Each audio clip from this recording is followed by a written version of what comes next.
होगा, कम पैसों में अच्छा इलाज हो जाएगा, हमें तकलीफ भी ज्यादा नहीं होगी और भविष्य में हमारे जान भी बच सकती है। इसीलिए किसी भी बीमारी को अर्ली स्टेज में ही डिटेक्ट कर लेना, अर्ली डिटेक्शन, इस विषय पर हम आगे चलकर चर्चा जरूर करेंगे।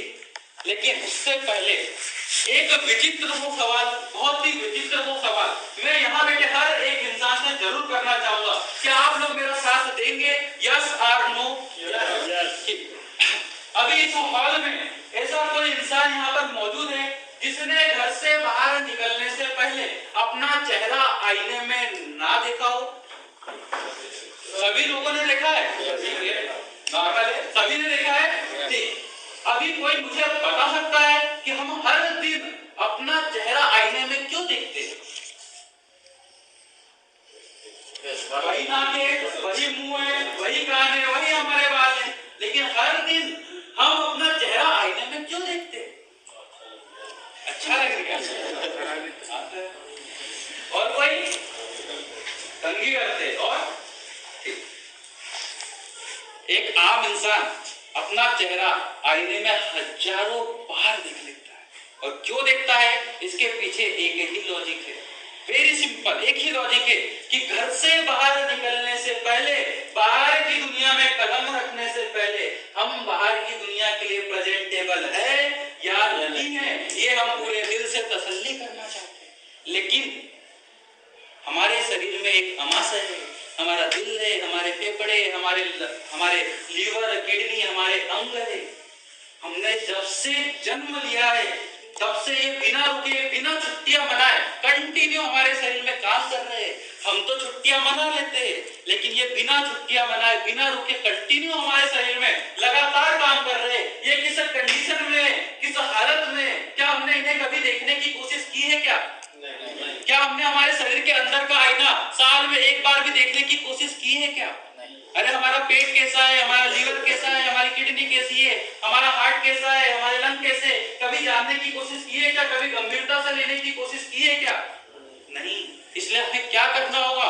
अपने शरीर के अंदर का आईना हर एक इंसान को साल में एक बार जरूर देखना चाहिए। अपने पूरे शरीर का मेडिकल चेकअप हर इंसान को जरूर करना चाहिए। बाहर विदेश में जब किसी इंसान का बर्थडे होता है, जन्मदिन होता है, तो वो सबसे पहले अपना जन्मदिन सेलिब्रेट नहीं करता, अपना जन्मदिन नहीं मनाता, वो किसी लेबोरेटरी में जाकर अपने पूरे शरीर का चेकअप करवा लेता है, ताकि उसे पता चल जाए कि मैं स्वस्थ हूँ या नहीं हूँ। वरना इस साल हमने बर्थडे मनाया है और अगले साल हमारी फोटो पर, इसलिए हर एक इंसान को अपना मेडिकल चेकअप साल में एक बार जरूर करना चाहिए।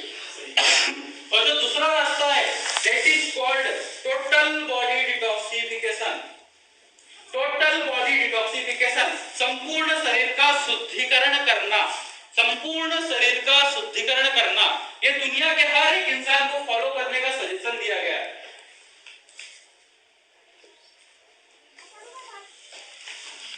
सभी ने लिख लिया संपूर्ण शरीर का शुद्धिकरण करना?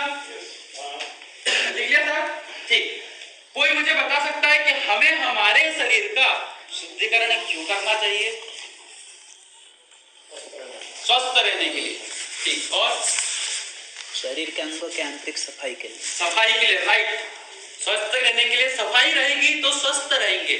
सफाई करने के लिए जितनी गंदगी रोज हमारे शरीर के बाहर से हमारे शरीर के अंदर रोज जितनी गंदगी जाती है, वो गंदगी हमारे कैंसर के बीज को वातावरण देकर हमें कैंसर का पेशेंट भी बना सकती है।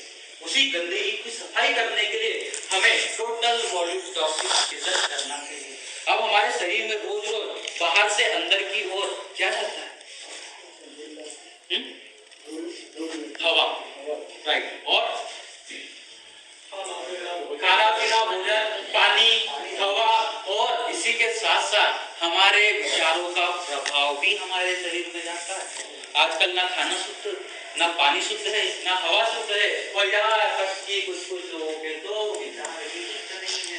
अशुद्ध खाने से, अशुद्ध पीने से और तान तनाव भरे जीवन जीने के कारण जितनी गंदगी हमारे शरीर में रोज जा रही है वो कैंसर के बीच को वातावरण देकर हमें कैंसर का पेशेंट तभी बना सकती है। इसलिए उसी गंदगी की सफाई करने के लिए हमें टोटल बॉडी डिटॉक्सिफिकेशन साल में 3 बार मौसम बदलते ही जरूर करवा लेना चाहिए। एक उदाहरण से आपको समझाता हूँ कि मान लीजिए हमने हमारे घर को 1 महीने के लिए ताला लगा दिया और 1 महीने के लिए कहीं बाहर हम लोग घूमने चले गए, पूरे परिवार के साथ घर को ताला लगाकर हम कहीं बाहर घूमने चले गए। 1 महीने के बाद वहां से वापस आने के बाद ताला खोलते ही क्या आते ही मात्र हम उस घर में रहना शुरू कर देंगे? क्या सबसे पहले क्या करेंगे? राइट, सफाई करेंगे। एक बेजान घर की रेता माटी सीमेंट के एक बेजान घर की इंसान दिन में 2 बार और साल में 700 बार से ज्यादा सफाई कर देता है, लेकिन जिस घर में जान है उसकी साल में 1 बार भी सफाई करते नहीं करते। इसलिए हमें क्या करना होगा? पूरे शरीर की सफाई हर एक इंसान को जरूर करना चाहिए। अभी जो पहला रास्ता बचा हुआ था ईयरली अर्ली डिटेक्शन, इसमें हमें करना क्या होगा? तो हमारे परिवार में जितने लोग 18 साल के ऊपर हो चुके उन सभी लोगों के जन्मदिन का केक काटने से पहले उस इंसान का हमें कैंसर प्रिवेंशन पैकेज उसके लिए इंप्लीमेंट करना चाहिए। कैंसर प्रिवेंशन पैकेज, कैंसर को प्रिवेंट करना है और भी कोई अन्य बीमारी को प्रिवेंट करना है, रोकना है, तो हर एक इंसान जो 18 साल के ऊपर हो चुका है उसके लिए कैंसर प्रिवेंशन पैकेज को इंप्लीमेंट करना चाहिए। इसे सिंपल भाषा में होल बॉडी चेकअप भी कहते हैं, संपूर्ण शरीर की जांच।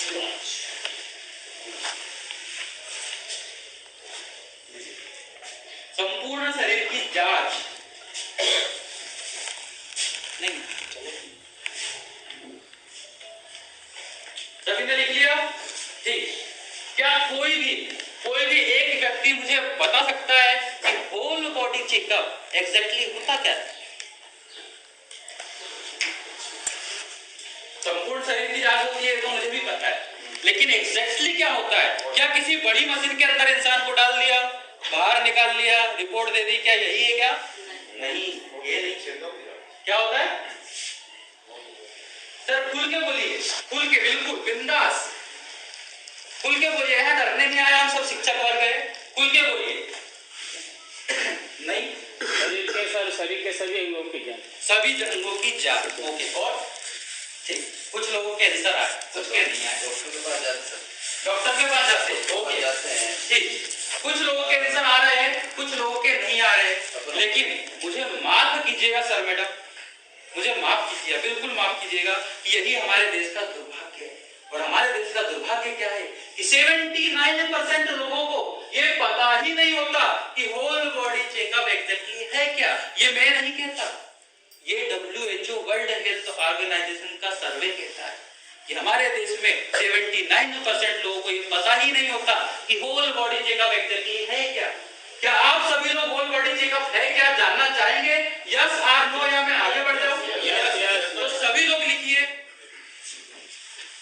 होल बॉडी चेकअप में कुछ कंटेन आते हैं, वो कंटेन हमें एप्लीकेबल करना होता है। वो कंटेन किस प्रकार के हैं एक एक करके आपको लिखा देता हूं। इसके लिए किसी भी डॉक्टर की हमें सलाह नहीं लेनी है, ये बिना किसी डॉक्टर के लिखे हुए टेस्ट होते हैं जो हम बेसिक टेस्ट कहते हैं। इनसे हम कैंसर को पहले ही स्टेज में डिटेक्ट कर सकते हैं। जो पहला कंटेन है that is called complete blood count.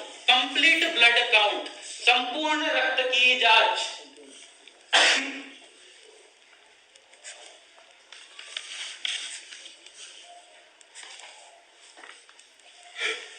संपूर्ण रक्त की जांच, CBC, सभी ने सुना होगा CBC, कंप्लीट ब्लड काउंट।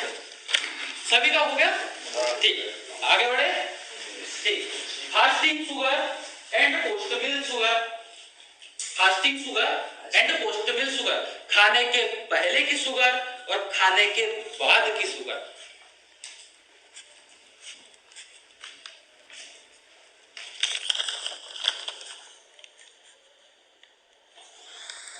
सभी का हो गया? Complete urine analysis, complete urine analysis, संपूर्ण पेशाब की जांच।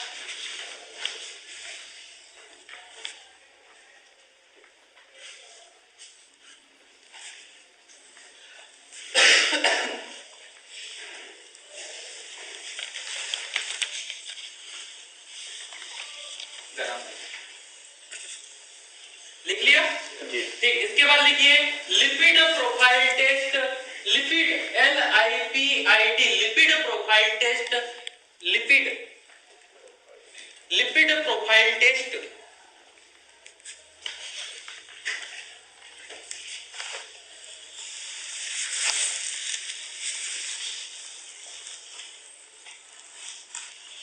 सभी का हो गया मैम? सभी का ठीक। इसके बाद लिखिए सीरम क्रिएटिनिन, सीरम क्रिएटिनिन,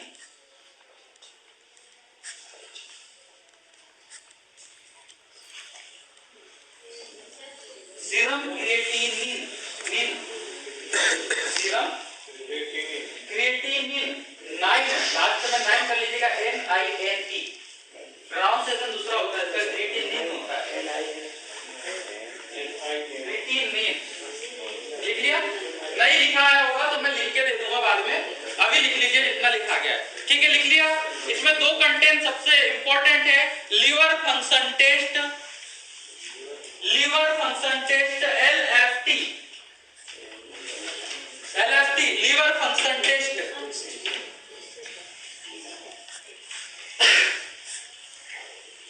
इसके बाद kidney function test KFT, kidney function test.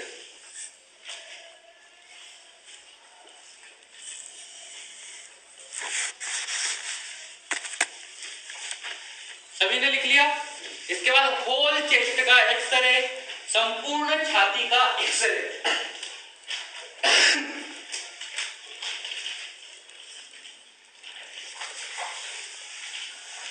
सभी ने लिख लिया होल चेस्ट एक्सरे। इसके बाद whole abdomen sonography, whole abdomen sonography, संपूर्ण पेट की सोनोग्राफी, संपूर्ण पेट की sonography.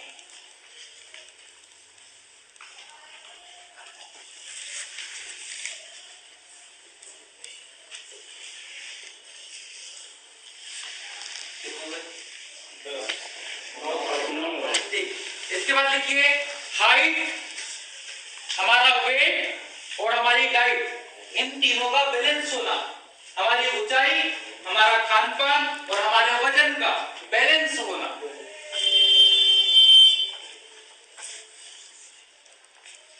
Height, wait and wait का बैलेंस होना।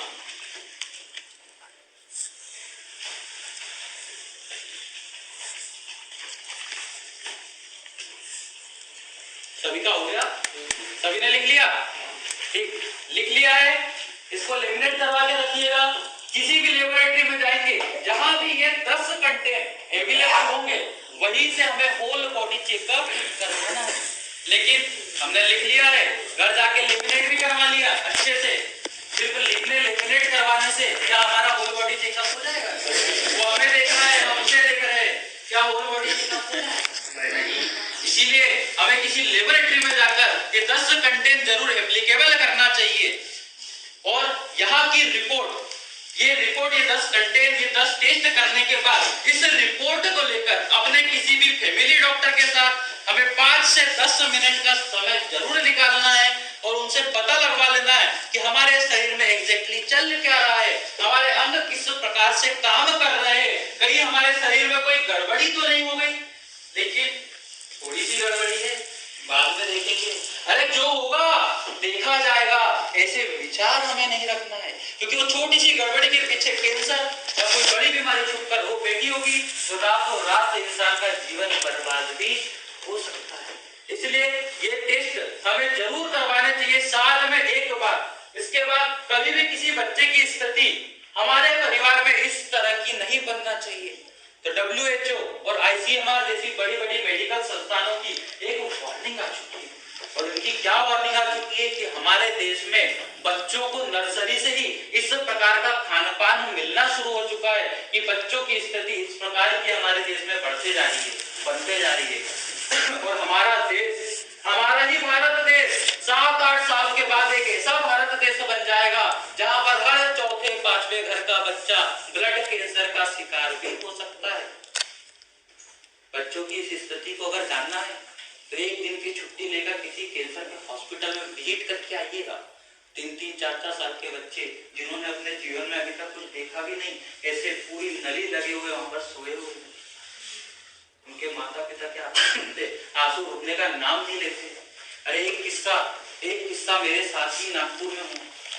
एक स्कूल में मेरा प्रोग्राम, जैसे आप सभी को मैसेज आया होगा व्हाट्सएप पर कि कल हमारे यहाँ पर कैंसर की कार्यशाला है, ऐसे ही एक मैसेज एक शिक्षिका को भी वहाँ पे मिला था। और जैसे ही उन्होंने देखा कि हमारे यहाँ पर कैंसर के ऊपर कार्यशाला है, तो उनके मन में कई सारे प्रश्न थे, क्योंकि उनके घर में एक ऐसी घटना घट गई थी। उनके मन में कई प्रश्न थे। उन्होंने सोचा कि कल जाऊंगी तो सबसे पूछूंगी। और जैसे ही मेरा प्रेजेंटेशन खत्म हुआ और वो मुझसे पूछने के लिए, बात करने के लिए सामने की ओर आई, तो उनके मुंह से एक शब्द भी नहीं निकला। आंखों से आंसू आना शुरू हो गए। जब उनको शांत करवाया और जब वो पूरी शांत हो गई, तब उन्होंने अपनी कहानी हमसे शेयर की। और उन्होंने हमें बताया कि शादी के पूरे 16 साल के बाद उनको एक लड़का हुआ था। और जब वो लड़का 3 साल का था, तब उसको अचानक से बुखार आ जाया करता था। और जब जब उसको बुखार आता था, तब तक उसको डॉक्टर के पास लेके जाते थे। तो डॉक्टर इन्वेस्टिगेशन करते थे, दवाई गोली सब कर देते थे, और वो सब खा के बच्चा स्वस्थ भी हो जाया करता था। लेकिन 6 महीने के बाद एक ऐसी रात उस बच्चे को अचानक से बहुत ज्यादा बुखार चढ़ गया। वही डॉक्टर की वही दवाइयाँ खिलाई, बुखार नहीं उतरा। सर पर गीली पट्टी रखी, तब भी बुखार नहीं उतरा। और जब सुबह के 5 बजे तक लड़के का बुखार नहीं उतरा, तो उसको तुरंत हॉस्पिटल लेके गए। और जैसे ही हॉस्पिटल लेके डॉक्टर ने इन्वेस्टिगेशन किया, तो उस बच्चे के माता पिता को एक टेस्ट करने की सलाह तुरंत थी। और जैसे ही इसकी रिपोर्ट माता पिता के सामने पढ़ के सुनाई, तो शिक्षिका तो सुनते ही बेहोश हो गई, क्योंकि उनके बच्चे को 3rd स्टेज का ल्यूकेमिया, ब्लड कैंसर हो चुका था।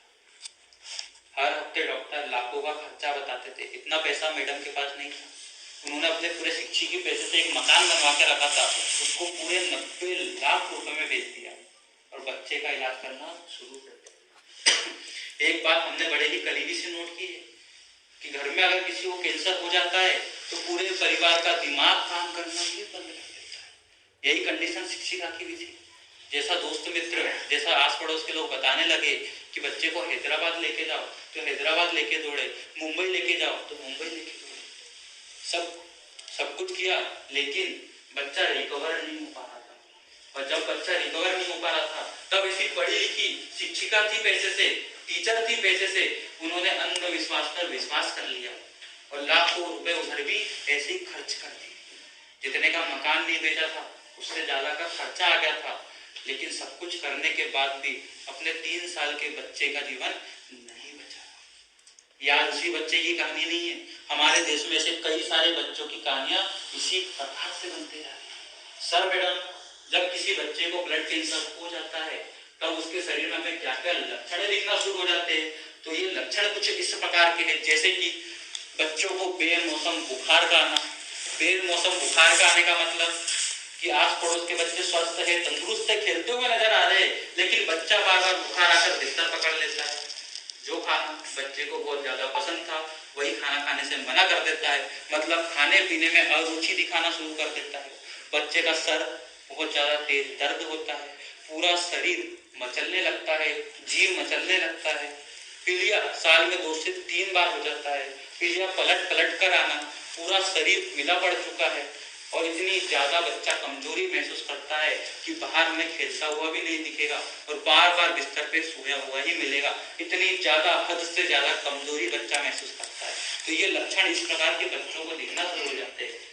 अमेरिका में 150 बच्चों के ऊपर 5 साल तक 10 डॉक्टरों ने रिसर्च किया और 150 बच्चों पर किए गए रिसर्च से एक रिपोर्ट से सामने आ गया कि हमारे देश में बच्चों को ब्लड कैंसर होने के 3 सबसे बड़े कारण हैं। और ये 3 कारण क्या है? इसमें से जो पहला कारण है, सबसे पहला कारण, सबसे खतरनाक, हमारे देश में बच्चों को कम उम्र से ही कोल्ड ड्रिंक पीने की लत लग जाती है। कोल्ड ड्रिंक, और ये कोल्ड ड्रिंक सुनकर अगर हम Pepsi, Thums Up, Coca Cola, इस प्रकार की अगर सोडा वाली कोल्ड ड्रिंक सोच रहे हैं, तो हम लोग गलतियां, हम खुद ही खुश होकर बच्चों को माजा, फ्रूटी, इस प्रकार की सॉफ्ट ड्रिंक पिला दिया करते। इनमें जो आर्टिफिशियल कलर मिलाया जाता है उसके कारण हमारे देश में बच्चों की स्थिति इस प्रकार की बनते जा रही है। दूसरा सबसे बड़ा कारण कि हमारे देश में पढ़े लिखे लोगों के परिवार में भी बच्चा उम्र के 5 से 6 साल तक दाल चावल सब्जी रोटी का टेस्ट तक नहीं पता लगा पाता और माता पिता से रो रो कर चिल्ला चिल्ला कर बाहर का खाना खाने की डिमांड कर बैठता है।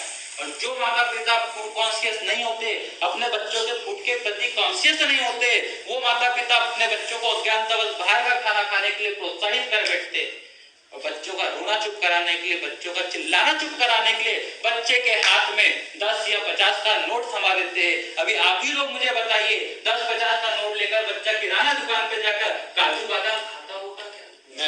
नहीं। वो इस प्रकार का खाना खाता है जिससे बच्चों की स्थिति इस प्रकार की बनती है। नागपुर के 100 स्कूलों में टिफिन कल्चर के ऊपर स्टॉप कैंसर मिशन ने एक सर्वे कंडक्ट किया था और उस सर्वे से रिपोर्ट से हमारे सामने क्या है कि कुछ स्कूल के कुछ बच्चे जिनके माता पिता हाईली एजुकेटेड है, पढ़े लिखे माता पिता है, उनके भी बच्चों के टिफिन में हमने मैगी, नूडल्स, पास्ता इस प्रकार के खाने पीने की चीजें देखी। मैं जानता हूं कि हम जानबूझ के बच्चों की स्थिति इस प्रकार की नहीं बनाना चाहते, लेकिन माता पिता की अज्ञानता के कारण, माता पिता की जान के भी अनजान बनने की आदत के कारण बच्चों की स्थिति इस प्रकार की बनते जा रही है जहां 90 लाख रुपए खर्च करने के बाद भी बच्चा हमारा स्वस्थ नजर नहीं आता। बच्चे का इस प्रकार की हालत हमें नजर आती है। इसलिए कभी भी किसी भी बच्चे की स्थिति इस प्रकार की नहीं बनना चाहिए। इसलिए हर माता पिता ने अपने बच्चे का जन्मदिन तो जरूर मनाना है, हजारों रुपए खर्च करने, लेकिन बच्चे को ले जाकर किसी लेबोरेटरी में 500 रुपए और खर्च कर लेने और छोटा सा सीबीसी नाम का एक टेस्ट होता है। ये टेस्ट हर माता पिता को अपने बच्चों के जीवन को सुरक्षित करने के लिए जरूर करना चाहिए। ये सीबीसी में होता क्या है, बच्चे के खून को निकालकर 18 स्पेशल पैरामीटर्स पर चेक किया जाता है। अगर किसी बच्चे को 2 साल बाद भी अगर ब्लड कैंसर होना होगा तो उसका पता आज ही लगाया जा सकता है। अब जो भूकंप हमारे परिवार में 2 साल बाद आने वाला है उसका पता आज लगने से क्या होगा? बच्चों का जीवन हम सुरक्षित कर पाएंगे, हमारे बच्चे वापस से स्वस्थ और तंदुरुस्त होंगे। और किसी भी माता पिता के लिए अपने बच्चों के जीवन को सुरक्षित करने के लिए 500 रुपए खर्च करना कोई बड़ी बात नहीं। किसी भी महिला की हमारे परिवार में स्थिति इस प्रकार की नहीं बनना चाहिए। तो हमारे देश में जो महिलाओं में सबसे ज्यादा मृत्यु दर वाला कैंसर है वो है ब्रेस्ट का कैंसर और गर्भाशय का कैंसर।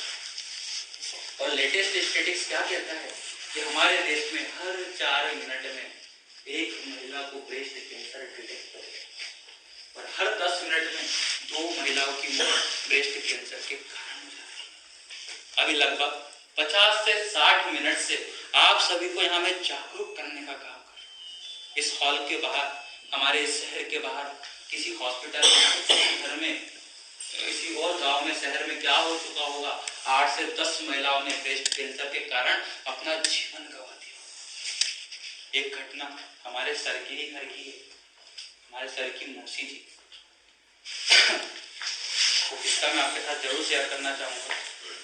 नहाते समय, बदन पे साबुन लगाते समय उनको यहाँ पे ब्रेस्ट में गांठ का एहसास हुआ।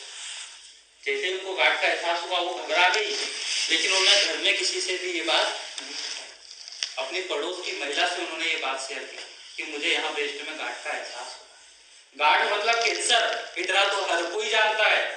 उस महिला ने भी मौसी जी को एक ही बात कही कि गांठ को थोड़ा सा दबा के देखिए, गांठ में अगर दर्द होता है तो हमें डॉक्टर के पास जाने की जरूरत है, और दर्द नहीं होता है तो हमें रिलैक्स हो जाना है। लेकिन आप सभी लोग ध्यान से सुनिएगा, कैंसर की कुछ गांठ दर्द करती है और कुछ गांठ दर्द नहीं करती। और जो गांठ दर्द नहीं करती उसको लेके ही हमारे परिवार की, हमारे देश की महिलाएं लापरवाही दिखाती है। और मौसी जी ने भी वही किया, गांठ को दबा के देखा, दर्द नहीं हुआ तो वो रिलैक्स हो गई। वो तो थी कैंसर की गांठ जो अंदर ही अंदर बढ़ते जा रही थी और धीरे धीरे इतनी बढ़ गई कि बगल से दर्द होना शुरू हो गया, ब्रेस्ट में पूरी लालिमा छा गई, ब्रेस्ट में दर्द होना शुरू हो गया, पूरे ब्रेस्ट पे संतरे के छिद्र, संतरे के जो छिलके होते हैं उसके समान छिद्र आना शुरू हो गए, खून पस निकलना शुरू हो गया। इतना सब कुछ हुआ, लेकिन मौसी जी ने किसी से भी कुछ भी नहीं कहा। क्यों नहीं कहा? क्योंकि अपनी बीमारी को छुपाने की बीमारी हमारे शरीर की मौसी जी को। कुछ ही दिनों में वो दर्द बढ़ते गया और एक दिन काम करते करते मौसी जी धड़ाम से गिर पड़ी। जैसी मौसा जी और 3 बहनें तुरंत दौड़ी और जैसे ही देखा तो पूरी अनकॉन्शियस कंडीशन में वो पड़ी हुई। तुरंत एम्बुलेंस बुलाई और उनको हॉस्पिटल ले। और जैसे डॉक्टर ने इन्वेस्टिगेशन किया, जैसे टेस्ट किए तो बता दिया कि मौसी जी को 4थी स्टेज का मेटास्टेसिस कैंसर है और वो इतना फैल चुका है कि वो फेफड़ों में जा चुका था और ब्रेन में भी जा चुका था। डॉक्टर ने हाथ जोड़ लिए, घर लेके जाइए, सेवा कीजिए, बचने की बिल्कुल भी उम्मीद नहीं। लेकिन कितने ही गरीब घर का परिवार क्यों ना हो, कितने ही गरीब घर का अपने परिवार के किसी भी सदस्य को मरता हुआ नहीं देख सकता। एक ही हफ्ते में मौसी जी के 3 ऑपरेशन हुए, पूरे 29 लाख रुपए का खर्चा किया, लेकिन मौसी जी का जीवन नहीं बचा। इसलिए हमारे परिवार में कभी भी किसी भी महिला की कंडीशन ब्रेस्ट कैंसर से नहीं जूझनी चाहिए। इसलिए हर महिला ने, अरे कम से कम पढ़ी लिखी समझदार महिला ने तो भी साल में एक बार मेमोग्राफी नाम का एक एडवांस स्क्रीनिंग टेस्ट होता है, ब्रेस्ट सोनोग्राफी नाम का एक एडवांस स्क्रीनिंग टेस्ट होता है जो हर महिला को जरूर करवाना चाहिए। ये एडवांस स्क्रीनिंग टेस्ट हर महिला को ब्रेस्ट कैंसर से जिंदगी भर के सुरक्षित कर सकता है। और कम से कम स्तनपान करवाने वाली महिला को तो कम से कम साल में 3 बार जरूर ब्रेस्ट सोनोग्राफी करवाना चाहिए। ये ब्रेस्ट सोनोग्राफी मेमोग्राफी में एग्जैक्टली होता क्या है इसे भी हम जान लेते हैं। ब्रेस्ट सोनोग्राफी मेमोग्राफी में महिलाओं के दोनों ही ब्रेस्ट का इस प्रकार से एडवांस स्क्रीनिंग एक्सरे लिया जाता है, एडवांस स्क्रीनिंग टेस्ट किया जाता है। अगर किसी महिला के ब्रेस्ट में तुअल की दाल का 32वां हिस्सा, अभी तुअल की दाल का 32वां हिस्सा मतलब एक अणु, एक कण ही समझ लीजिए, इतना सा सिस्ट भी अगर किसी महिला के ब्रेस्ट में डिटेक्ट होता है तो इस प्रकार से वो क्लियर कट नजर आता है, क्लियर नजर आता है। और ये गार्ड और ये सिस्ट हमें ना ऊपर से नजर आएगा ना हाथ लगाने से महसूस होगा, लेकिन इस टेस्ट में ये क्लियर कट नजर आता है। नतीजा क्या होगा? कम पैसों में अच्छा इलाज हो जाएगा, किसी भी महिला को भविष्य में ब्रेस्ट रिमूव करने की नौबत नहीं आएगी और हर महिला का जीवन ब्रेस्ट कैंसर से सुरक्षित हो सकता है। ये एडवांस स्क्रीनिंग टेस्ट। अब हमारे शरीर में जो कैंसर का भी जन्मजात ही आ चुका है उसका कभी कैंसर में कन्वर्ट ना हो, इसलिए हमें क्या करवाना चाहिए? टोटल बॉडी डिटॉक्सिफिकेशन, संपूर्ण शरीर का शुद्धिकरण, पंचकर्म। हमारे देश ने, हमारे भारत देश ने पूरी दुनिया को एक अमूल्य अद्भुत तोहफा दिया है और वो अमूल्य अद्भुत तोहफा क्या है? आयुर्वेद। और उसी आयुर्वेद के अंतर्गत पंचकर्म, ये पंचकर्म अपने आप में बहुत बड़ा चैप्टर है। हमें पूरा चैप्टर नहीं करवाना है, हमें सिर्फ पंचकर्म के 3 पूर्व कर्म, स्नेहन, स्वेदन और पस्ती, ये 3 पूर्व कर्म हमें जरूर करवाने चाहिए। लेकिन इस पे हम आगे चलकर चर्चा करेंगे। उससे पहले जो हमारे शरीर में कैंसर का बीज आ चुका है, इसका ऐसा कैंसर में कन्वर्ट होने के लिए इस बीज को वातावरण कहां से मिलता होगा? तो इसको वातावरण देते हैं 2 घटक। ये 2 घटक, और ये 2 घटक किस प्रकार से है? जैसे कार्सिनोजिन और फ्री रेडिकल्स। कार्सिनोजिन एक प्रकार का खतरनाक जहर होता है जो खाने पीने की चीजों में अधिक मात्रा में मिलाया जाता है और खाने पीने की चीजों के माध्यम से हमारे शरीर में एंट्री कर लेता है और हमें कैंसर के पेशेंट बना सकता है। और फ्री रेडिकल्स एक प्रकार के मॉलिक्यूल्स होते हैं जो हवा में खुले आम पाए जाते हैं, सांस लेते समय नाक के द्वारा हमारे शरीर में एंट्री कर लेते हैं और हमारी स्वस्थ कोशिकाओं को डैमेज करने का काम करते हैं और हमारी स्वस्थ कोशिकाओं की ऊर्जा चुराकर अपना खुद का पेट भरना शुरू कर देते हैं। और जब हमारे शरीर में स्वस्थ कोशिकाएं मरती है, ज्यादा मात्रा में डैमेज होती है, तब कार्बन मोनोऑक्साइड का निर्माण होता है। और ये कार्बन मोनोऑक्साइड इसी प्रकार है जैसे लोहे के ऊपर जंग लगना, हमारे शरीर के अंगों में जंग लगना शुरू हो जाते हैं और हमारे अंग खोखले बनना शुरू हो जाते हैं। लेकिन ये कार्सिनोजिन एंट्री कहां से लेता है? हमारे शरीर में एंट्री कहां से लेता है? तो ये एंट्री लेता है इस प्रकार के खतरनाक खाने पीने के चीजों के माध्यम से। एक जमाना था सर मैडम, जब हमारे देश में दाल चावल सब्जी रोटी को बड़ा ही सम्मान दिया, लेकिन आजकल यंग जनरेशन, बच्चे कम उम्र से ही fast food, packing food, process food, इस प्रकार का खाना पीना बाहर जाकर करते या ऑनलाइन ऑर्डर करके मंगाकर खाते।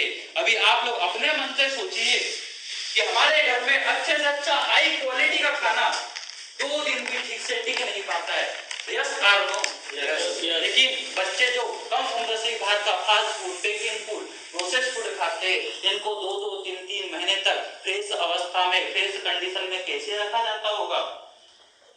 जो दूध हमारे घरों में हम लेके आते हैं 2 दिन में फटना शुरू हो जाता है, लेकिन गर्मी के दिनों में जो कोल्ड ड्रिंक वगैरह हम लोग पीते हैं इनको 6-6 महीने फ्रेश अवस्था में कैसे रखते होंगे।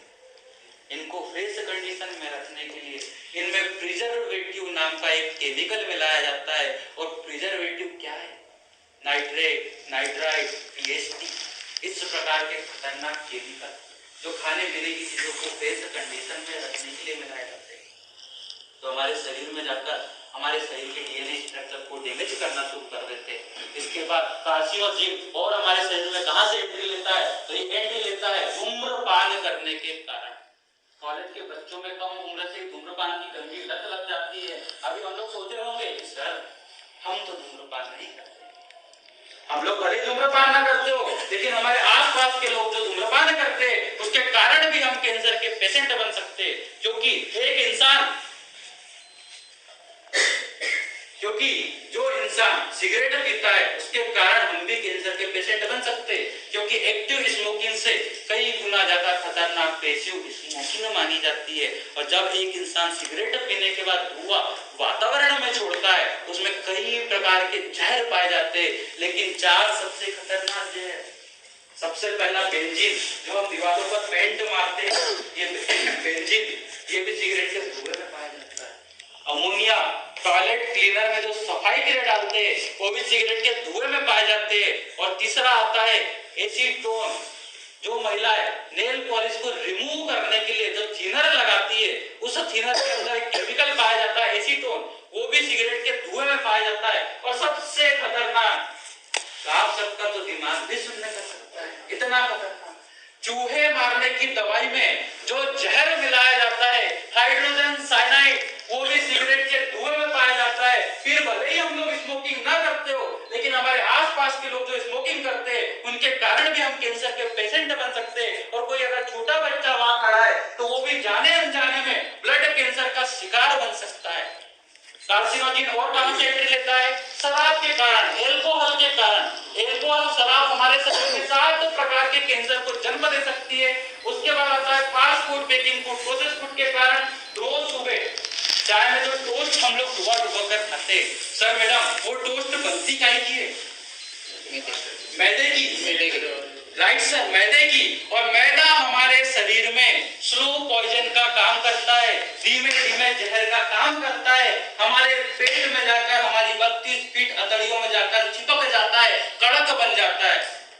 सर अगर हमने एक समोसा, एक कचौड़ी भी अगर खाई है, उसे पचाने के लिए हमारे पेट को पूरे 3 दिन तक मशक्कत करनी पड़ती है, कड़ी मशक्कत करनी पड़ती है। इसलिए अपने जीवन में 3 सफेद जहर, और ये 3 सफेद जहर क्या कोई मुझे नाम बता सकते हैं? नमक, शक्कर, मैदा हम जितनी कम मात्रा में सेवन करते हैं उतने ही ज्यादा हम स्वस्थ और निरोग रहते हैं। उसके बाद आता है जिस खाने को पकाने के पहले बहुत ज्यादा जलाया जाता है, डीप फ्राई किया जाता है, just like tandoori chicken, tandoori रोटी, यहाँ से भी कार्सिनोजेन हमारे शरीर में एंट्री कर सकता है। और कहां से लेता है? कॉस्मेटिक्स के कारण। महिलाएं जो ऑनलाइन ऑर्डर कर करके या किसी जनरल स्टोर में जाकर जो कॉस्मेटिक्स खरीदती है और अपने शरीर पे लगाना शुरू कर देती है, इन कॉस्मेटिक्स की चमक को बढ़ाने के लिए इनमें फॉर्मेल्डिहाइड और कोल्टार नाम के 2 खतरनाक केमिकल मिलाए जाते हैं, जो महिलाओं में ब्रेस्ट कैंसर और स्किन कैंसर को भी बढ़ावा देते हैं। उसके बाद कीटनाशक का अधिक मात्रा में छिड़काव करने के कारण आज हमारे पंजाब की हालत बहुत ज्यादा खराब हो चुकी है। और पंजाब हमारे देश में कैंसर के मामले में नंबर 1 पे आता है, और हमारा मध्य प्रदेश तीसरे या चौथे नंबर पर आता है। उसके बाद रोज सुबह जो टूथपेस्ट हम यूज करते हैं ब्रश के ऊपर, चाहे वो आयुर्वेदिक हो चाहे वो एलोपैथिक हो, उसमें फ्लोराइड नाम का एक घटक मिलाया जाता है। और फ्लोराइड क्यों मिलाया जाता है? हमारी दांतों की चमक को बढ़ाने के लिए, जो हमारे मुंह में 3 प्रकार के कैंसर को पैदा कर सकता है। अभी मुझे मालूम है कि आपके मन में क्या चल रहा है।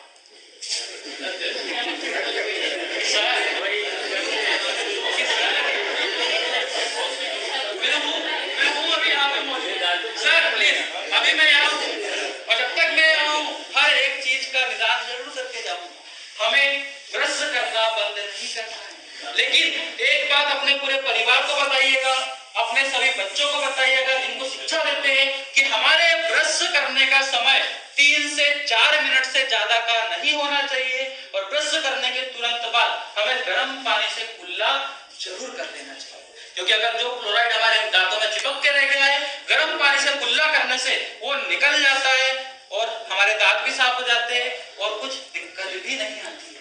लेकिन हमारे समाज में कई पढ़े लिखे लोग, पूरे समाज की तो छोड़िए, मेरे कॉलोनी की बात बताऊं, ब्रश करते करते पूरा न्यूज़पेपर पढ़ लेते, बगीचे में पानी डाल देते और गांव की तो हालत ही ऐसी है कि ब्रश करते करते बच्चों को स्कूल तक छोड़ के आ जाते।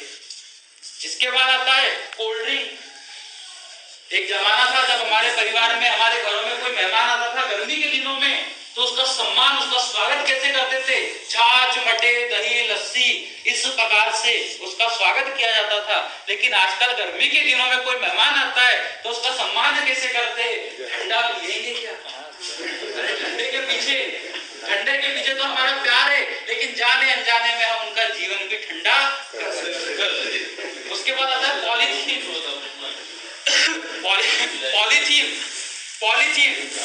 कई राज्यों में पॉलीथीन को बैन कर चुके हैं, लेकिन इसका उपयोग बंद हुआ है। हम खुद ही अगर सब्जी लेने जाते तो कपड़े का थैला ले जाना पसंद नहीं करते और भैया से बोलते पॉलीथीन है तो दे दीजिए। वही गंदगी हम खुद ही अपने घर में लेके आते। अभी यहाँ बैठे हर एक इंसान के घर में फ्रिज जरूर होगा, है? फ्रिज में जब हम सब्जियों को पॉलीथीन में रख के पॉलीथीन को फ्रिज के अंदर रखते और कुछ घंटों के बाद उस पॉलीथीन को फ्रिज से हम बाहर निकालते तो उसमें हमें कुछ पानी की बूंदें नजर आती है। वो पानी की बूंदें नहीं है, वो एबीपी मॉलिक्यूल है जो पॉलीथीन के अंदर से रिलीज होता है, जो हमारे शरीर में पैंक्रियाटिक कैंसर को भी जन्म दे सकता है। इसलिए आज की आज अपने फ्रिज से पॉलीथीन को, अपने परिवार से पॉलीथीन को अपने घरों से बाहर जरूर कर दीजिएगा। उसके बाद फ्री रेडिकल्स हमारे शरीर में कहां से एंट्री लेते हैं? अल्ट्रावायलेट रेस के कारण